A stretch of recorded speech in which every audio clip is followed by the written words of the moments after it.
നമുക്ക് ഗ്രാമങ്ങളിൽ ചെന്ന് രാപ്പാർക്കാം. അതികാലത്ത് എഴുന്നേറ്റ് മുന്തിരിത്തോട്ടങ്ങളിൽ പോയി മുന്തിരി വള്ളി തളർത്ത് നല്ല നാടൻ മാമ്പഴല്ലേ ഇങ്ങനെ ഈ നാടിനെ ഇങ്ങനെ തിരിച്ചറിയാ നാടൻ തിരിച്ചറിയണ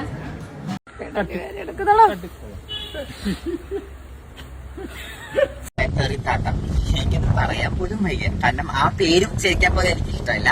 എന്നാലും പറയാൻ എനിക്ക് ഇവിടെ ഇങ്ങനെ hi hello friends, welcome back. അപ്പൊ രേണുസുതിയാണ് ഇന്നത്തെ ഒരു സബ്ജക്ട്. ഇന്ന് നമ്മൾ കുറെ അധികം വീഡിയോസും കാര്യങ്ങളും ചെയ്തിട്ടുണ്ട് നമ്മുടെ ചാനലിലൂടെ. ഗൈസ്, ഈ രേണുസുതി സബ്ജക്ട് മാത്രമല്ല, നിങ്ങൾക്ക് റിലവന്റ് ആയിട്ട് തോന്നുന്ന കുറെ അധികം ടോപ്പിക്സ് നമ്മൾ ഈ ചാനലിൽ ചെയ്തിട്ടുണ്ട്. നിങ്ങൾ എന്തുകൊണ്ടാണ് ഈ രേണുസുതി തന്നെ തിരഞ്ഞെടുക്കുന്നതെന്ന് എനിക്കറിയത്തില്ല. അപ്പൊ നമ്മുടെ ചാനലുകളിലൂടെ നിങ്ങൾക്ക് കാണാൻ മറ്റുള്ളവർക്ക് ഉപകാരപ്പെടുന്ന കുറെ അധികം ടോപ്പിക്സ് ഞാൻ ചെയ്തിട്ടിരിക്കുന്നത് നിങ്ങളെപ്പോലുള്ളവർക്ക് കാണാൻ, അത് ആസ്വദിക്കാനും അത് വിലയിരുത്താനുമാണ്. ദയവ് ചെയ്ത് ഈ രേണുസുതി ഈ ടോപ്പിക്ക് കാണുന്നതിനോടൊപ്പം തന്നെ നിങ്ങൾ അത്തരം ഒരു വീഡിയോസും കൂടെ കാണാൻ ശ്രമിക്കുക. അപ്പൊ തന്നെ നിങ്ങൾ നിരന്തരമായിട്ട് ഈ രേണുസുതി തന്നെ ഈ സെർച്ച് ചെയ്ത് ഇതിന് കുറെ അധികം കാണികൾ ഉള്ളതുകൊണ്ടാണ് നമ്മൾ വീണ്ടും വീണ്ടും ഈ രേണുസുതി തന്നെ എടുത്തെടുത്ത് ചെയ്യാനുള്ള ഒരു ഇത് നമുക്കും കിട്ടുന്നത്, പ്രചോദനം നമുക്കും കിട്ടുന്നത്. എന്നിട്ട് നിങ്ങൾ തന്നെ പറയും ഈ ഒരു ടോപ്പിക്ക് വിട്ടുവിടുന്നത്. ഈ ഒരു ടോപ്പിക്കാണ് ഏറ്റവും കൂടുതൽ കാണികളും ഉള്ളത്. അപ്പൊ നമ്മൾ എങ്ങനെ ഈ ഒരു ടോപ്പിക്ക് വിടും? അതും കൂടെ നിങ്ങളൊന്ന് മനസ്സിലാക്കണം. അപ്പം അഖിൽമാരാറെ കുറിച്ചുള്ള ഒരു ഇതാണെങ്കിലും മറ്റ് എന്താണ് നമ്മുടെ ഈ സോഷ്യൽ മീഡിയ നടക്കുന്ന കറന്റ് സിറ്റുവേഷൻ, നമ്മുടെ കറന്റ് ന്യൂസിനെ കുറിച്ചാണെങ്കിലും പൊളിറ്റിക്സിനെ കുറിച്ചാണെങ്കിലും അങ്ങനെയുള്ള കുറെ അധികം വീഡിയോസ് ആണ് ഞാൻ ചെയ്തിട്ടുള്ളത്. നിങ്ങൾക്കൊക്കെ കാണാൻ വേണ്ടി തന്നെയല്ല ഞാൻ വീഡിയോ ചെയ്യുന്നത്, അല്ലാതെ അല്ലെങ്കിൽ പിന്നെ എനിക്കത് പ്രൈവറ്റ് ആക്കി വെച്ചിട്ട് എനിക്ക് കണ്ടെങ്കിൽ ആസ്വദിച്ചാൽ പോരെ. അപ്പൊ ഫ്രണ്ട്സ്, ഇന്ന് നമ്മുടെ രേണുസുതി സബ്ജക്റ്റിനെയാണ്. പറഞ്ഞ പോലെ നമുക്കറിയാലോ, രേണുസുതിയുടെ ഫേസ്ബുക്ക് അടിച്ചു പോയതല്ല, ഹാക്ക് ചെയ്തിരുന്നു. അപ്പൊ അതിനെക്കുറിച്ച് ഞാൻ ഇന്നലെ ഒരു വീഡിയോ ഇട്ടിരുന്നു. പിന്നെ എന്താണ്, ഇപ്പൊ രേണുസുതിയുടെ പുതിയ ഒരു ആൽബത്തിന് പുതിയ ഒരു സംവിധായകനോ നിർമ്മാതാവോ ആരൊക്കെയോ വന്നിട്ടുണ്ട്. അപ്പൊ അദ്ദേഹം മാന്യ വ്യക്തിയാണെന്നാണ് കണ്ട ഒറ്റ ലുക്കിൽ നമുക്ക് തോന്നുമെങ്കിൽ അയാൾ അത്ര മാന്യമല്ല എന്ന്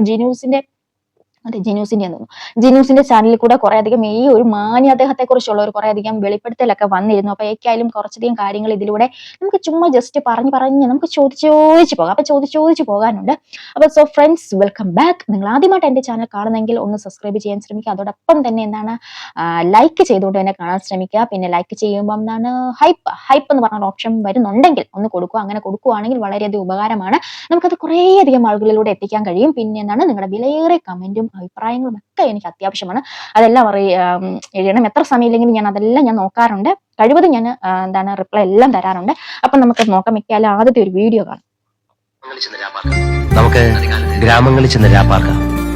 അതികാലത്ത് എഴുന്നേറ്റ് മുന്തിരിത്തോട്ടങ്ങളിൽ പോയി മുന്തിരി വള്ളി തളർത്ത് പൂവിടുകയും മാതള നാരകം പൂക്കുകയും ചെയ്തു. ഇത് സംഭവം എന്ന് വെച്ചിട്ടുണ്ടെങ്കിൽ രേണുവിന് ഷോട്ട് പറഞ്ഞു കൊടുക്കുന്ന സംവിധായകൻ അനുരാഗക്കാറ്റ്. അപ്പൊ അവളെന്തോ വട്ടത്തിൽ ഇരിക്കുന്ന പാവാടയായിട്ട് കുറെ നാളായിട്ട് നടക്കുന്നുണ്ടായിരുന്നു. ഈ ഒരു പാവാട സംഭവം ഞാൻ കുറെ കാണുന്നുണ്ട്. ഇത് എവിടുന്ന് വാങ്ങിച്ചാന്ന് അറിയത്തില്ല. എന്നാണ്, രേണുവിന്റെ ഡ്രസ് സെലക്ഷൻ വളരെ മോശമാണ് കേട്ടോ.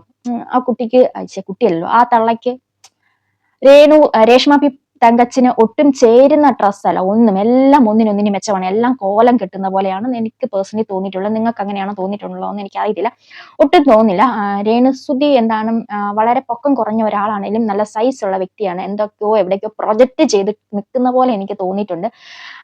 ഒരു ഇണക്കമില്ലായ്മ എനിക്ക് തോന്നിയിട്ടുണ്ടായിരുന്നു. പക്ഷെ അന്ന് എല്ലാവരും ഇടുമ്പോൾ നമുക്ക് അങ്ങനെ തോന്നാറില്ല. പക്ഷെ ഇവിടെ എന്തൊക്കെയോ പ്രൊജക്ട് ചെയ്ത് നിൽക്കുന്ന പോലെ എനിക്ക് തോന്നിയിട്ടുണ്ട് കേട്ടോ. പറയാൻ പോലും വയ്യ. കാരണം ആ പേര് ഉച്ചരിക്കാൻ പോലും എനിക്ക് ഇഷ്ടമല്ല. എന്നാലും പറയാൻ എനിക്ക് ഇവിടെ ഇങ്ങനെ പോകണം. എന്താ വെച്ചാൽ തെറിപ്പാത്തൊരു വീഡിയോ ഉണ്ടായിരുന്നു. ആ പേര് ഉച്ചരിക്കാൻ പോലും എനിക്ക് ഇഷ്ടമല്ല. എന്നാലും പറയാൻ രേണുചേച്ചി പച്ചയായിട്ട് അവരുടെ ഫോണിൽ തന്നെ കറക്റ്റ് വ്യക്തമായി പറയുന്നുണ്ടല്ലോ, കുഴിമാടത്തിൽ പോയി. എനിക്കിവിടെ കാണുമ്പോ തന്നെ ചൊറിഞ്ഞു കയറും. ഒരിടയ്ക്ക് സോഷ്യൽ മീഡിയ നമ്മൾ എവിടെയെങ്കിലും പബ്ലിക്കായിട്ട് ഒന്ന് റിലാക്സ് ചെയ്യാന്ന് പറഞ്ഞൊന്ന് സ്ക്രോൾ ചെയ്തിട്ട് ഇവിടെയൊക്കെ അങ്ങ് മറ്റേടത്തെ വീഡിയോ ആണ് കാണുന്നത്. ഇവള് ഈ ആണ് പെണ്ണായിട്ട് നടന്നിട്ട് എന്ത് തോന്നിവാസം കാണിക്കാം? മറക്കേണ്ട അത് സിലിക്കോൺ ആണെങ്കിൽ തന്നെ പോട്ടെ, സിലിക്കോൺ ആണെങ്കിൽ തന്നെ എന്ത് തോന്നിവാസവും കാണിക്കാമെന്നാണോ സോഷ്യൽ മീഡിയ വന്നിട്ട്? അതുപോലത്തെ ഡ്രസ്സും കാര്യങ്ങളൊക്കെ. എന്നിട്ട് ആരാണ്ട് ചോദിക്കുന്ന കേട്ടിട്ടുണ്ടായിരുന്നു, ഇടയ്ക്ക് സിബ് ഇടാൻ മറന്നു പോയതാണോ എന്നൊക്കെ. അപ്പൊ അതുപോലത്തെ ഒരുമാതിരി കഴിഞ്ഞ പരിപാടിയാണ് ഇവൾമാരൊക്കെ വന്ന് കാണിക്കുന്നത്. എന്നിട്ടാണ് ഇത്തരത്തിലുള്ള ആൾക്കാർ മാത്രമാണ് രേണുസുതിയെ സപ്പോർട്ട് ചെയ്ത് വന്നിട്ടുള്ളത്. പിന്നെ നമുക്ക് ഇതിനകത്ത് പറയാനുള്ള ഒരു കാര്യം എന്ന് പറഞ്ഞാൽ, ഷെബീന ബീബിയുടെ ചാനൽ വഴി ഇന്നലെ ബിജി എന്ന് പറഞ്ഞ ഒരാൾക്ക്, അതായത് ഈ രേണുസുതിയുടെ മാനേജർ ഉണ്ടല്ലോ കരീഷ്മയുടെ ഇപ്പോഴത്തെ ഹസ്ബൻഡ് ഉണ്ട്, 2 ഹസ്ബൻഡാണ്. അതില് ആ ഹസ്ബൻഡിന്റെ ആദ്യത്തെ വൈഫ് ബിജിക്കെതിരെ എന്താണ് വധഭീഷണി ഉണ്ടെന്ന് പറഞ്ഞുകൊണ്ടുള്ള വോയിസും കാര്യങ്ങളൊക്കെ വന്നിട്ടുണ്ടായിരുന്നു. ഞാൻ ഇത് നേരത്തെ എന്റെ വീഡിയോയിലൂടെ പറഞ്ഞിട്ടുണ്ടായിരുന്നു. കരീഷ്മ എന്നുള്ളത് ഒരു ചെറിയ മീനല്ല, രേണുസുതി എന്നത് കരീഷ്മയുടെ ഒരു എന്താണ് ചൂണ്ടയിലെ ഇര മാത്രമാണ് എന്ന് ഞാൻ പറഞ്ഞിട്ടുണ്ടായിരുന്നു. അതുകൊണ്ട് തന്നെ നമ്മൾ ആ ഒരു മേഖലയിലോട്ട് കടക്കുന്നില്ല. തൊട്ടാ പൊള്ളുന്ന ഒരു വിഷയമാണ് കരീഷ്മ ആൻഡ് ടീം, നമുക്ക് പറ്റിയതല്ല. നമ്മൾ കുഞ്ഞുട്ടി പരാതികളും ഒക്കെ ആയിട്ട് നമ്മൾ ജീവിച്ച് പോകുന്നതാണ്. അപ്പം എന്താണ് നമുക്ക് കരയിലിരുന്ന് കളി കാണാം. അപ്പൊ ഷെബീന ബേബി എന്തെങ്കിലും കൊണ്ടിടുവാണെങ്കിൽ അതെടുത്ത് വെച്ച് റിയാക്ട് ചെയ്യാമെന്ന് ഞാൻ പറഞ്ഞിട്ടുണ്ടായിരുന്നു. അപ്പൊ അതുപോലൊക്കെ തന്നെ എന്താണ് കരീഷ്മയുടെ കെട്ടിയവന്റെ ആദ്യത്തെ വൈഫിന് വധഭീഷണി ഉണ്ടെന്നുള്ള കാര്യമൊക്കെ പറഞ്ഞിട്ടുണ്ട്. നമ്മൾ ഈ ഒരു വീഡിയോയുടെ അവസാനം ഞാൻ അതിന്റെ ഒരു വോയിസും കാര്യങ്ങളൊക്കെ വെക്കുന്നതായിരിക്കും. അവരായി അവരുടെ പാടായി, നമുക്കത് അറിയേണ്ട കാര്യമൊന്നുമില്ല. അപ്പൊ ഓക്കെ, ഇപ്പം AI വെച്ചിട്ടുള്ള പരിപാടിയാണ് രേണുസുതി. അതിന്റെ കൂടെ ഈ സജന എന്തിനാണ് കയറി വന്നേക്കുന്നത് അറിയത്തില്ല. ഞാനും ഉണ്ട് എന്നെയും കൂടെ കൂട്ടണേ എന്ന് പറഞ്ഞുകൊണ്ട് എല്ലാ വള്ളി കേസിലും സജിന കയറി ഇടപെടാറുണ്ട്. അതിനകത്ത് സജിനയുണ്ട്, എന്താണ് ശ്രീത്തു ഉണ്ട്. അപ്പം ഇവള് പോകുന്ന കേസിനകത്ത് എന്തിനാണ് ഈ ഒരു വള്ളി കയറി പിടിക്കുന്നതെന്ന് എനിക്കറിയത്തില്ല. എക്കാലും പിടിച്ചതല്ലേ, ആയുഷ്കാലം ഒരു ലൈഫ് ടൈം അച്ചീവ്മെന്റ് ആയിട്ട് ഒരു പക്ഷേ 2നും കിട്ടാനുള്ള എല്ലാ വകുപ്പുകളും ഇതിനകത്തുണ്ട്. അപ്പൊ ഇപ്പൊ AI വെച്ചിട്ട് എന്താണ് ഒരുപാട് അതിനകത്ത് ഗോൾഡ് ഒട്ടിച്ചത്, 2 പേരും ഗോൾഡ് ഒക്കെ ഇട്ടോണ്ടിരിക്കുന്നത്. നമ്മളെ ഈ കണ്ട ന്യൂസിനകത്തും എല്ലാം വെച്ച് നോക്കുമ്പോൾ ഈ സ്മഗ്ലിങ്ങും കാര്യമായിട്ട് ബന്ധപ്പെട്ടിട്ട് രേണുസുതി മാത്രമാണ് കേട്ടിട്ടുള്ളത്. അതിനകത്ത് എന്തിനാണ് ഈ സജീന കയറി വലിഞ്ഞു കയറി വള്ളി എല്ലാം പിടിച്ച് എന്തേലും ആട്ടെ, ലൈഫ് ടൈം അച്ചീവ്മെന്റ് ആയിട്ട് അങ്ങനെ ഒരു ക്രെഡിറ്റ് കിട്ടുവാണെങ്കിൽ അതും കൂടെ കൊണ്ടുപോട്ടെ അല്ലേ. ഷെഫീന, ഞാൻ വീഡിയോ കണ്ടായിരുന്നു കേട്ടോ.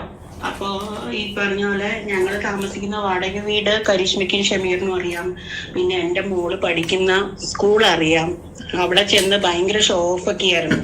കരീഷ്മയും ഷമീറും ചെന്ന് അവിടെ നാണം കെടുത്തി ടീച്ചേഴ്സ് എന്നോട് വോൺ ചെയ്തു, ഇനി 2 പേരും അങ്ങോട്ട് വരരുത് എന്നൊക്കെ പറഞ്ഞ് അവര് വിളിച്ചതാണ് എന്നെ. അപ്പൊ അതുകൊണ്ട് എനിക്ക് നല്ല ഭയമുണ്ട്. അപ്പോ എനിക്കോ എന്റെ മോൾക്കോ എന്തെങ്കിലും പറ്റിക്കഴിഞ്ഞാൽ അതിന്റെ പൂർണ്ണ ഉത്തരവാദിത്തം ഷമീറിനും കരീഷ്മയ്ക്കുമാണ്.